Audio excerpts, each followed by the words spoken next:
up, people? Welcome back to the channel. It's Friday. We gotta drop that Friday market watch. Hopefully, hopefully this weekend I'll be able to get to work on some other pretty cool, videos. So be on the lookout for that. But right now, let's go ahead and get into this. Kashtira Rise Heart. I completely missed this card's rise for the price rise, for lack of better term. I was gonna say something different, but I realized I'm way too funny. But yeah, so for lack of not to put it fun, I completely missed its price spike. It's called a price spike, that's what I say anyway.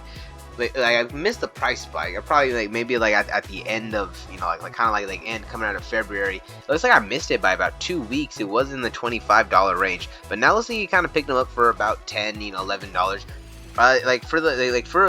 For this Yu-Gi-Oh! Commander format that I actually want to kind of try to work on, I did think about doing some type of Kashtira Kashtira package. I ended up kind of going with like a different in a different way. That's kind of how I realized oh wait, this actually does have a pretty high price point. Well, no, I looked at its original direct price and I was like, is it high? And then I realized, okay, no, it went down. But yeah, so right now I'm really gonna play Kashtira, which is a pretty decent anti-meta deck, pretty much because you're using Shifter. But we kind of want to watch out because we could get the balance coming out soon. Maybe they might hit Fenrir down to 1, so maybe that that might really kind of limit the power of the deck. But right now you get Rise Heart for about one.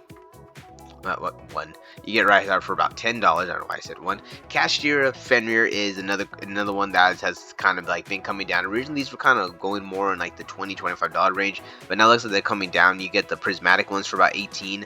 These ones for kind of the same price. Let's see what the originals are at right now. The originals are, hold it. They did not. Here we go. So we're looking at the originals. Near mint first dead 1875, 1871. So they're about like $19-$20 for the original.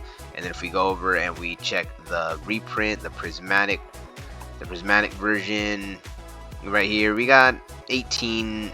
Yeah, so we're pretty much 18 for the prismatic, 20 for the original, which to be honest isn't bad. It is kind of still sticking in that $20 price point, but these were kind of going way higher. You get them right here for 26 around kind of beginning of the year. Even early at the end of the month they were around 22. So I guess they weren't too much higher than they are now. They are trying to go down a little bit, probably because people are kind of assuming that ban list is coming, because it said a couple months. We are a couple months away now at this point. Kashtira Unicorn is kind of another sleeper card that I wish I would have kept more copies of. It's kind of something that I feel like if Kashtira doesn't get hit on this current list, a lot of stuff around it is going to start going up, because even if we get out of the tier 0 format, we are still going to be in a Snake Eye, Fire King, full-on graveyard format. It's pretty much going to go from tier 0 to just we're going to maybe be in a, there's for sure there's going to be two decks, the Voiceless Voice, then you're going to have the Fire King Snake Eye, and then maybe pure Snake Eye right after that, and then all the different other variants of the whole doing Rescue Ace with Snake Eye, and then Snake Eye with I already said, Snake Eye with Fire King, but all those stuff probably going to compete for the top with Voiceless Voice, and then maybe even stuff like a Ubal, Runic, and Labyrinth could kind of come in and be the tier 1.5, tier 2 options, and maybe it could be a more open format. Who knows? What is that this balance gonna bring? But I do feel like if Kashtira doesn't get hit, Kashtira could be in the mix for either one of one of the good anti-meta decks, or maybe it's in the mix of this. Maybe it's a 10. Maybe it's a 5 to 10 deck format, and Kashtira is in there. I really wish I would have got some more Kashtira Unicorns. You get the prismatic ones for about 75 cents. I'm just gonna kind of look at the originals, because if you are looking into it right now, I would kind of just pick the originals up, because you get them right here for about 195. So without the shipping, they're about $2. So if you just get a set, you'd be able to get the set for about 6. To be honest, like I said, I would get them at your locals. Maybe some will let the set go for 5, or if you just want the prismatics, they'll probably get them for $1 each. Kashtira Theosis has gone down. The earlier was up. This one was closer to 25, but it has started to come down. You got the Light Plate First Ed for $17.99. Then all they go down to, they go down 18. And this one is kind of in the 20 range. So to be honest, we're pretty much looking at an $18 to $20 card for Theosis. This is like I said, this is probably aside from Fenrir, this is probably the next card that's actually keeping the deck alive. Because just you get all you get the special summon, you get like you get all the other extra benefits of the card. So like as long as we have Fenrir, this is still going to be demanding the price, or of course unless it gets like a reprint, because Konami could keep all this around and then decide to reprint it maybe in the upcoming Battles of Legend, whatever the hell they try to do. So you never know. If you have the deck right now, it's just gonna be up to you. I would honestly run it as like a really good shifter anti-meta strategy. But if you want to kind of cash in right now because you want to get into the next format, maybe you feel like Snake Eye Fire King is going to be a little more affordable, maybe you could cash in now and be able to like buy the deck, hopefully for under 200. Everything kind of gets little power crip. So, well, not power crip, maybe power down. Maybe that's kind of like bad because a lot of this stuff is like new. Number 11 Big Eye is something that's interesting. I looked this up because I was like, what are the cards that could be running Kestra? And I know that like sometimes people could like tech Big Eye in there because there's a bunch of level 7s. And I thought like, oh, let me just check the price. But you know what? You got the premium gold going for like 378. The ultra rare from the battle pack 2 is going for about like $5-6. We'll look at that one in a bit. Then you got the secret right here going anywhere from like 9 to 15. Then you got the ultra rare. These are like the budget options. The budget option, the one that recently came out, is kind of a budget option, is in the $3 range. The ultra rare from Battles of Legend Light Revenge is kind of in the $2 range. Let's go ahead and check on the original real quick, because like, to be honest, it says like 9. That's probably going to be a damage one, and for about 9, let's see, yeah, mod play 9 with the shipping. Nearmint Unlimbs for about $14. So we're looking at secret rare for about like secret rare unlimbs for about 15, and we're probably going to be about like $20-25 for a first edition copy. But like I said, if you want to get like a decent looking secret rare, I would just go with the Battles of Legend. It's only $3. It's like literally like like a fifth of the price of this one. I would just go ahead and get this one if you really want to like if you like really want a secret, don't want to pay the money. That's the budget option. And the ultra rare, that I remember when this came out, I was like like very excited to like I think this was like the second. I think this was like its first reprint if I'm not mistaken. But you got this one right here. Was kind of higher with like some of the hype we had with the Cashteras, and then kind of came down. So right here like 536, 557. So if you kind of want that old the old ultra look, you're paying a little bit extra. But to be honest, I would just get the $3 secret.